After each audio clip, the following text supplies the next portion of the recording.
गुरु ब्रह्मा गुरु विष्णु गुरुर्देवो महेश्वरः गुरु साक्षात् परब्रह्म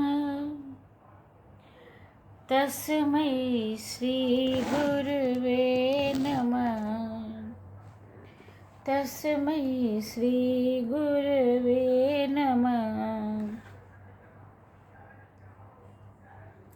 गुरु ने पिछले श्लोक में बताया कि एक तत्व ज्ञानी ही आकांक्षा से, इच्छा से मुक्त हो सकता है। मेरे चैनल में आपका स्वागत एवं अभिनंदन है। एक तत्व ज्ञानी आकांक्षा से मुक्त होता है,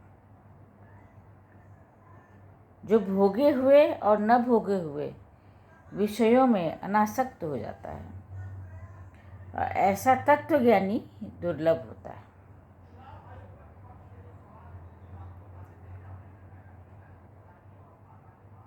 भोग के साथ ही मोक्ष की इच्छा रखने वाले अज्ञानी पुरुष अपने आप को छल रहे होते हैं।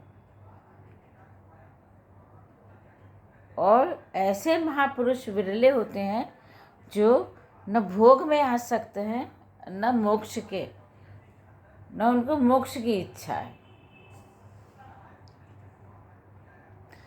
धर्मार्थ काम मोक्षेषु जीविते मरणे तथा कस्यापि उदारचित्तस्य हेयोपादेयता नहीं।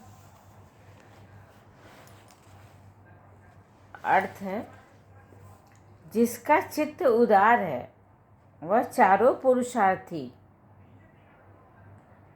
काम, क्रोध, धर्म और अर्थ, जीवन और मृत्यु, उपयोगी, अनुपयोगी की भावना से पूरी तरह मुक्त हो जाता है।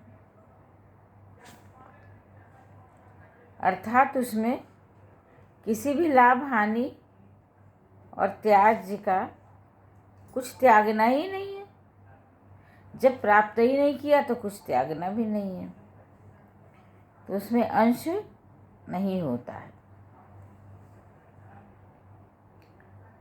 उदार चित्त को गुरुजी धर्म, अर्थ और उदार चित्त वाले इंसान को धर्म, मोक्ष, काम और अर्थ कभी सताते नहीं हैं। जीवन रहे या न रहे, उसे जीवन की लालसा ही नहीं।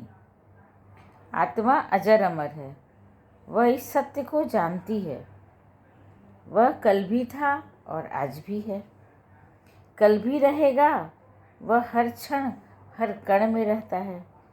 चित्त को उदार करके वह पूर्ण निराकांक्षी बन गया है। उसकी इच्छाएं समाप्त हो गई हैं। जो आत्मज्ञानी होता है उसकी इच्छाएं समाप्त हो जाती है।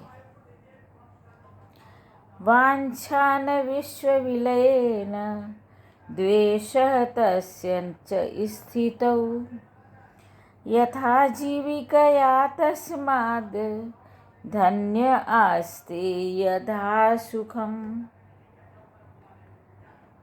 यह जगत नष्ट हो जाए अथवा सदा स्थित रहे, जिसे इस स्थिति में किसी प्रकार का द्वेष नहीं होता, चाहना नहीं होती, उससे अधिक धन्य कोई नहीं होता। वह निरपेक्ष रहकर परम सुख में स्थित हो जाता है।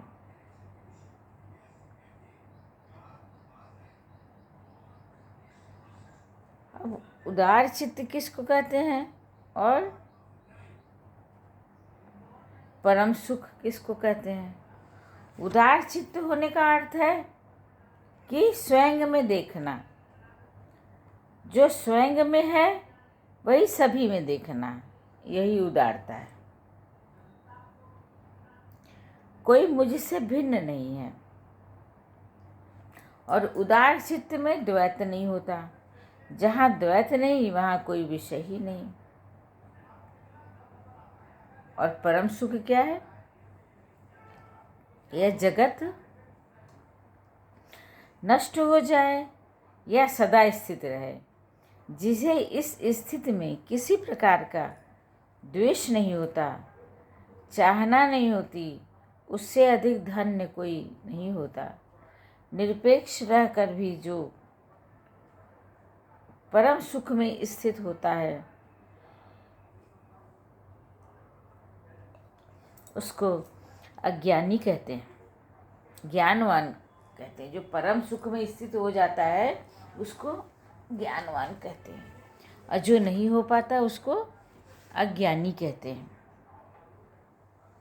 इस वैचारिक जगत विवेचना है,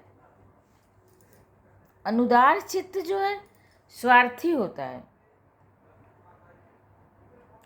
और वह व्यक्ति को भ्रमित करता है, नचाए रखता है। धर्म अर्थ काम मोक्ष जैसे भ्रामक सत्यों में उलझाए रखता है। वह जानता है कि एक दिन नष्ट हो जाना है, लेकिन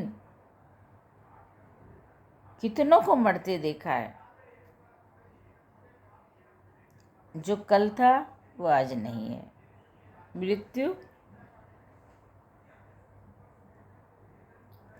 शाश्वत सत्य है और यह सत्य अज्ञानी को भयभीत करता है, और जिन्होंने आत्मबोध प्राप्त कर लिया यह सत्य उनको भयभीत नहीं करता। जीवन छोटा है, अतः अधिक से अधिक भोगों को भोगने में निष्फल प्रयत्न करता है।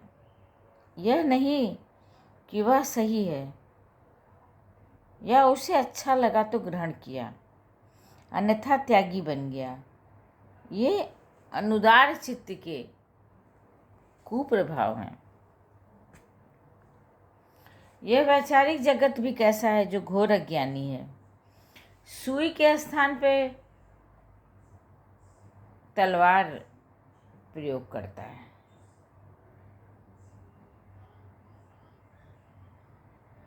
कहाँ काम आवे सुई, कहाँ करे तलवार।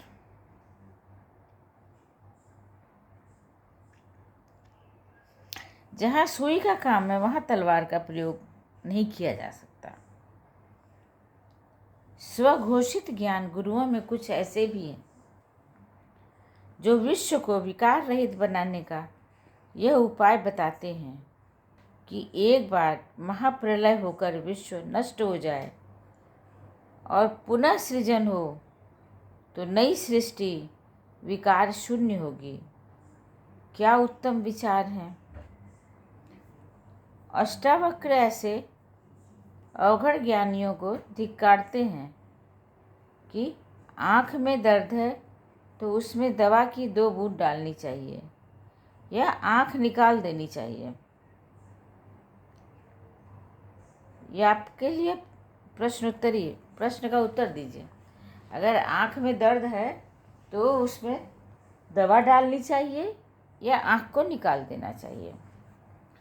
जो काम उदार चित्त होने से हो सकता है उसके लिए इतनी विभीषिका को आमंत्रण क्यों। अपने को उदार चित्त बनाओ। जितने उदार चित्त होंगे उतने विकार कम होंगे। उदार मन को आत्मा की अनुभूति होती है और आत्मा निराकांक्षी है। उसके लिए जगत का कोई अस्तित्व नहीं। जगत नष्ट हो जाए तो दुख नहीं, सदा स्थायी रहे तो हर्ष नहीं। ऐसा आत्मज्ञानी ही यथा सुख में स्थित होता है। हमारे गुरुजी बताते हैं कि जिसको हानि लाभ दुख सुख जीवन मरण का किसी चीज़ का वो नहीं है, किसी चीज़ का न हर्ष है न विषाद है। न विषाद मतलब दुख, न किसी चीज़ का दुख है न किसी चीज़ का सुख है। तो वही आत्मज्ञानी को ज्ञान को प्राप्त कर सकता है। विराम लेती हूँ। नमस्कार, प्रणाम।